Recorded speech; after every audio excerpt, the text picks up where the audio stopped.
बिस्मिल्लाहिर्रहमानिर्रहीम अस्सलातु वस्सलामु अलैका या सय्यदी या रसूल अल्लाह अस्सलातु वस्सलामु अलैका या सय्यदी या हबीब अल्लाह। तमाम सुनने वालों को मेरा सलाम, मैं हुरा नाज़ी। आज बड़ी खुशियां मनाई जा रही हैं और बड़े दावे किए जा रहे हैं। मुस्लिम लीग नून कहते हैं कि आज का दिन उनके लिए पाकिस्तान की तारीख का सबसे अहम तरीन दिन है कि आज उनके कायद मियां मोहम्मद नवाज शरीफ साहब अल अजीजिया रेफरेंस में भी बरी हो गए हैं। अब मियां मोहम्मद नवाज शरीफ साहब इलेक्शन भी लड़ेंगे और बहुत ज्यादा वोट भी हासिल करेंगे। अच्छा, इलेक्शन लड़ेंगे या नहीं, पहले तो इसकी बात कर लेते हैं। वोट हासिल करेंगे या नहीं, इसका फैसला तो 8 तारीख को होगा। मियां मोहम्मद नवाज शरीफ साहब जिस केस में बरी हुए हैं, उनके वकला के बकौल इसके बाद मियां नवाज शरीफ की तमाम नहली खत्म हो गई है और 99% मामलात में मुस्लिम लीग नून जब बहुत ज्यादा खुशी मनाती है तो अचानक उनको असल जब हकायक का पता चलता है तो खुशी गमी में बदल जाती है और फिर खरीदी हुई मिठाई भी वापस नहीं होती और खुशी में निकले हुए आंसू गमी में निकले हुए आंसू बन जाती। मियां नवाज शरीफ साहब की तायात नाहली जो है, समझ नहीं आती मुझे कि क्यों लोग समझ नहीं। इस केस में तो मियां साहब को 7 साल कैद हुई थी। मियां साहब की नाहली जिस केस में हुई थी वो अकामा, वो केस था 62F का। अब 62F का जो केस है उससे सुप्रीम कोर्ट का बेंच सजा देता है, दूसरे बेंच में अपील जाती है, रिजेक्ट हो जाती है, फाइनल अपील जाती है। ख्वाजा हारिस इनके वकील थे, उसमें वो भी खारिज हो जाती है और उसमें बाकायदा ताहयात नाअहली लिखा जाता है। लफ्ज है ताहयात नाअहली। उस केस का अल अजीजिया से तल्लुक कोई नहीं, वो किसी रेफरेंस में तो था नहीं। अब इस सारे मामले के बाद कल खुद चीफ जस्टिस ऑफ पाकिस्तान ने खुद एक सोमोटो में यह बात की कि जनाब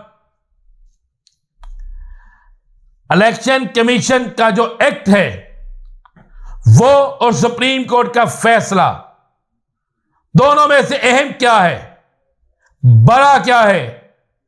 अगर सुप्रीम कोर्ट का फैसला आईनी है, लाजमी बात है जब सुप्रीम कोर्ट का फैसला होगा तो आईनी ही होगा, तो फिर नवाज शरीफ ताहयात नाअहल है, फिर ये इलेक्शन तो लड़ नहीं सकते। और अगर सुप्रीम कोर्ट का फैसला ठीक नहीं है, आईन नहीं है, तो फिर इलेक्शन कमीशन के एक्ट के तहत ये लड़ सकते हैं। अब इसमें 3 चीजें वाज़ेह हो गई, तो इसका मतलब है कि इससे सुप्रीम कोर्ट कोई भी फैसला करे, उस फैसले को पार्लियामेंट अगर उड़ा के रख दे तो फैसला तो फिर पार्लियामेंट का हुआ ना, सुप्रीम कोर्ट तो फिर कोई अदारा ना हुआ, फिर सुप्रीम कोर्ट के फैसले की तो कोई अहमियत ना हुई। बकौल आजम ज़ेर तारड़ नाअहली की जो तलवार लटक रही थी खत्म हो गई। लेकिन मेरे सामने जो डॉक्यूमेंट्स पड़े हैं, इन डॉक्यूमेंट्स के मुताबिक, कानूनी माहिरीन के मुताबिक जो चीजें सामने आई हैं उसमें तो बड़ा क्लियर और वाज़ेह है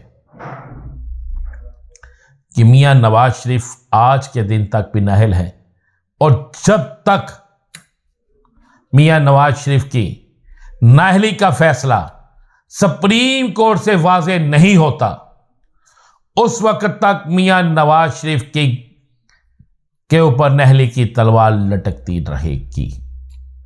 और नून लीग की खुशियां वक्ती खुशियां हैं जब तक मुकम्मल फैसला नहीं आता, और यह फैसला सुप्रीम कोर्ट से आएगा। उसी बात है, मियां नवाज शरीफ को जो सजाएं हुई हैं वो सजाएं अगर तो सुप्रीम कोर्ट से हुई होती तो लाहौर तो इस्लामाबाद हाई कोर्ट उन सजाओं को नहीं माफ कर सकता था। वो सजाएं एहतसाब अदालतों से, नैब कोर्ट से हुई थी, और ये जो सजा नाहली की है ये सुप्रीम कोर्ट से हुई है। इसलिए ये नाहली मियां नवाज शरीफ पर अब तक कायम है और बहुत जल्द ये चीजें आपके सामने आ जाएंगी। दूसरे में वाकया का जिक्र करूंगा। आज एक लेटर जस्टिस मुजाहिर अली नकवी साहब ने लिखा है, जो तमाम टीवी चैनल्स पर चल रहा है, और ये मेरी स्क्रीन में पीछे आप उस लेटर को भी देख रहे हैं। ये पाकिस्तान की तारीख में पहली दफा ऐसा हुआ है, इससे पहले ऐसा नहीं होता था। अब इसके बाद क्या रुख होगा, इस खत का क्या निकलेगा, ये तो आने वाला वक्त बताएगा। लेकिन इस खत में जो अल्फाज लिखे गए हैं वो इंतहाई अहम है और काफ़ी उस चीज़ में चीज़ें लिखी गई हैं। इस पे मैं इसलिए ज़्यादा बहस नहीं करना चाहता। ये ख़त है, ये इस पर जो भी होगा ये सारा कुछ जल्द सामने आ जाएगा। आज पाकिस्तान में फिर सिक्योरिटी इदारों ने एक शहादत का मुतबा हासिल किया और दहशतगर्दों को उनके अंजाम तक पहुंचाया, और बहुत से हमारे सिक्योरिटी इदारों के अफराद जामे शहादत नोश फरमा गए।